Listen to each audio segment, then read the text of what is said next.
মৃত্যুর পর কবরে নামানো পর্যন্ত ফেরেশতারা লাশের সাথে কি করে তা সকল মুসলমানের জানা উচিত। আজরাইল যখন আত্মা কবজ করে নেন তখন আত্মা দেহকে বলে, হে দেহ, আল্লাহ তোমাকে সুপ্রতিদান দিক। তুমি আমার সঙ্গী হয়ে আল্লাহর আনুগত্যে অগ্রগামী ছিলে, আর আল্লাহর অবাধে ছিলে খুবই পশ্চাৎপদ। তুমি আমার পক্ষ থেকে মুবারকবাদ গ্রহণ করো, কেননা আজ তুমি নিজেও মুক্তি পেয়েছ আর আমাকেও নাজাত দিয়েছ। এইভাবে দেহ আত্মাকে মুবারকবাদ দেয়। মুমিন বান্দার মৃত্যুতে জমিনের যেই সকল অংশে সে ইবাদত করত সেগুলো কাঁদতে থাকে। আকাশের যেই সকল দুয়ার দিয়ে তার নেক আমল উপরে উঠত সেই সকল দুয়ার তার জন্য কাঁদতে থাকে। যেই দরজা দিয়ে তার রিজিক নেমে আসতো সেই দরজাও কাঁদে। আকাশ জমিনের এই ক্রন্দন দীর্ঘ 40 দিন পর্যন্ত অব্যাহত থাকবে। মালাকুল মউত যখন তার আত্মা কবজ করে নেয় তখন তার দেহের হেফাজতের জন্য সেখানে 500 ফেরেশতা দাঁড়িয়ে থাকে। যদি কেউ তার লাশের পাশ ফিরাতে চায় তখন ফেরেশতারাও এই কাজে মানুষের সহযোগিতা করে। এমনকি কাফন পরিধান এবং সুগন্ধি মাখানের কাজেও ফেরেশতারা অংশ নেয়।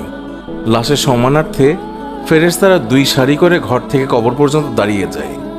জানাজা পর্যন্ত অতিক্রম করে তখন তারা অভ্যর্থনা জানায়, তার জন্য ক্ষমা প্রার্থনা করে। মুমিনের মর্যাদার এই অবস্থা দেখে ইবলিস এত জোরে চিৎকার করে ওঠে যে তার দেহের হাড়ের কোনো কোনো গ্রন্থির বন্ধন এই সময় ছিঁড়ে যায়। সে আক্ষেপের সাথে তার সঙ্গীদের বলতে থাকে, তোমাদের সর্বনাশ হোক, এই বান্দা তোমাদের ফাঁদ থেকে কিভাবে ফসকে গেল। ইবলিসের সঙ্গীরা বলে, এ নিষ্পাপ ছিল, তাই আমাদের ফাঁদে আটকায়নি। মালাকুল মউত যখন তার আত্মাকে নিয়ে আকাশে আরোহণ করে তখন হযরত জিবরাইল আলাইহিস সালাম 70,000 ফেরেশতা নিয়ে তাকে অভ্যর্থনা জানায়। আর সকল ফেরেশতারা তার কাছে আল্লাহ তাআলার সন্তুষ্টির সুসংবাদ জানাতে থাকে। মালাকুল মউত যখন আত্মাটিকে নিয়ে আরশের নিকট পৌঁছেন তখন সে আল্লাহ তাআলার কাছে সিজদায় পতিত হয়ে যায়। আর সেই সময় আল্লাহ তাআলা ইরশাদ করেন, হে মালাকুল মউত, তুমি আমার বান্দাকে নিয়ে জান্নাতের বাগানে রেখে এসো। তারপর তাকে কবরে নামার পর নামাজ তার ডান দিকে এবং রোজা তার বাম দিকে এসে দাঁড়িয়ে যায়। আল্লাহর রিজিক এবং কোরআন তেলাওয়াত এসে দাঁড়িয়ে যায় তার সিধানের দিকে। পায়ের দিকে দাঁড়িয়ে যায় জামাতের সাথে নামাজ পড়ার জন্য মসজিদের দিকে গমন। আর তার ধৈর্য কবরের এক কোনায় অবস্থান নেয়। এই সময় আল্লাহ তাআলা তার কবরে আযাবের একটি অংশ প্রেরণ করেন। আযাবটি এসে কবরের ডান দিক থেকে প্রবেশ করতে চায়, কিন্তু নামাজ এসে তাকে বাধা দিয়ে বলে, আযাব, তুমি পিছিয়ে যাও। খোদার কসম, এই বান্দাটি সারা জীবন কষ্টে ছিল, কবরে আসার পর তার কিছুটা আরাম মিলেছে। রাসূলুল্লাহ সাল্লাল্লাহু আলাইহি ওয়াসাল্লাম বলেছেন, আযাব যখন ডান দিক থেকে সরে গিয়ে বাম দিকে যায়, ডান দিকে রোজা নামাজের মতো আযাবকে জবাব দিয়ে প্রতিহত করে। আযাব এবার মাথার দিক থেকে আসতে চেষ্টা করলেও একই রকম জবাব আসে। মোট কথা, আযাব যে দিক থেকেই আসতে চায় সেই দিক থেকেই তার জন্য প্রতিবন্ধকতার সৃষ্টি হয়। অবশেষে আযাব যখন দেখে আল্লাহ তাআলার এই নেক বান্দার আমল সব দিক থেকেই তার জন্য প্রতিবন্ধকতার দেয়াল সৃষ্টি করে রেখেছে তখন সে ফিরে যায়। আর সেই সময় সবর ওঠে নেক আমল সমূহকে বলতে থাকে, এই আযাবের প্রতিরক্ষায় আমি এই জন্য আসিনি যে মূলত তোমাদের শক্তির পরিমাণ দেখা আমার উদ্দেশ্য ছিল।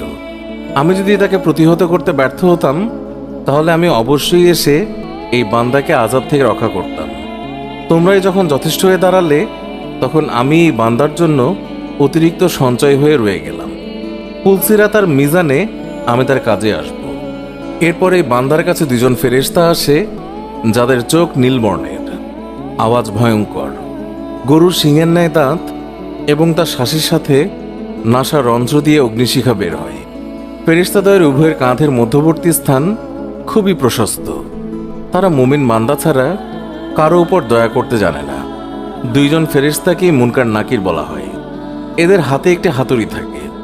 এটি এতই ভারী যে সকল মানব দানব মিলে একত্রিত হলেও তা উত্তোলন করতে সক্ষম হবে না। এই 2 জন ফেরেশতা কবরে প্রবেশ করে লাশকে বলে, উঠে বসো। লাশ তৎক্ষণাৎ উঠে বসে যায় এবং কাফনের কাপড় খুলে যায়।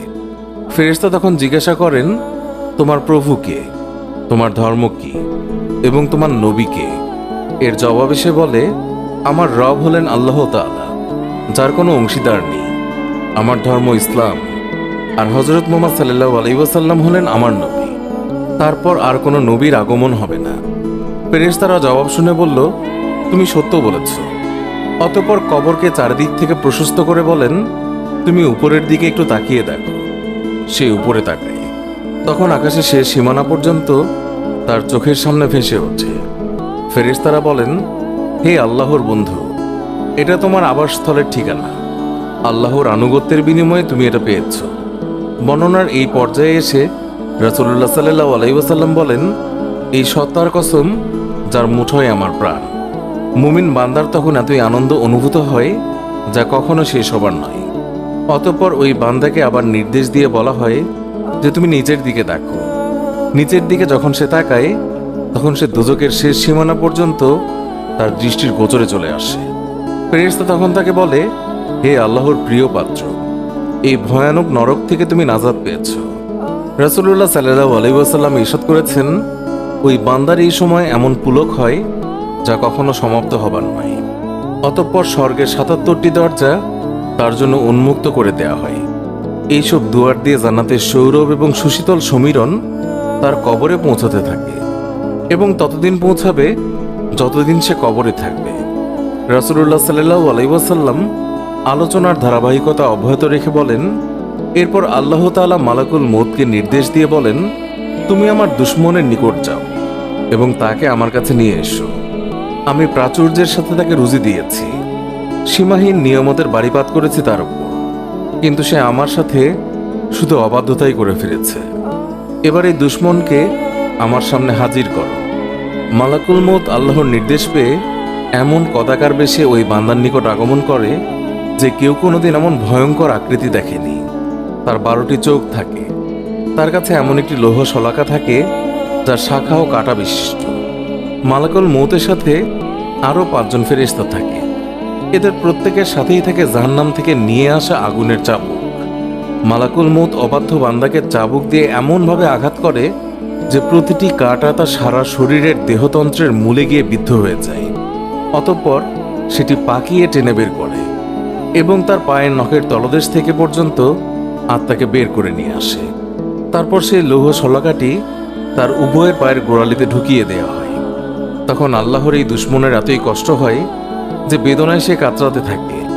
এমন সময় বাকি ফেরেশতারা তাদের হাতের চাবুক দিয়ে তার মুখমণ্ডল এবং পশ্চাৎ দেশে অনবরত প্রহার করতে থাকে। এই সময় তার আত্মাকে টেনে সারা দেহ থেকে গোড়ালিতে নিয়ে আসা হয়। শাস্তির এই পর্যায়ে শলাকাটি তার হাঁটুতে ফোটানো হয়। তখন সে বেদনায় ছটফট করতে থাকে।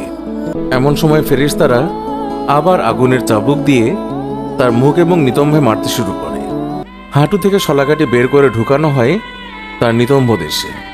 অতঃপর বুকে এবং সবশেষে কণ্ঠনালীতে, তারপর পূর্বের মতোই সেটিকে টেনে বের করা হয়। এরপর ফেরেশতারা জাহান্নাম থেকে সংগ্রহ করা অঙ্গার তার থুতনির নিচে বিছিয়ে দেয় এবং বলে, হে অপবিত্র আত্মা, তুমি বেরিয়ে এসো। তুমি থাকবে প্রখর বাষ্পে, উত্তপ্ত পানিতে এবং ধূম্রকুঞ্জের ছায়ায়, যা শীতল নয় এবং আরামদায়কও নয়। সূরা ওয়াকিয়া আয়াত 42 থেকে 44। মুসনাদে আবি ইয়ালা। আল্লাহ আমাকে এবং সবাইকে বুঝ দান করুন, আমিন। পোস্টটি ভালো লাগলে বন্ধুদের সাথে অবশ্যই শেয়ার করতে ভুলবেন না। ধন্যবাদ সবাইকে।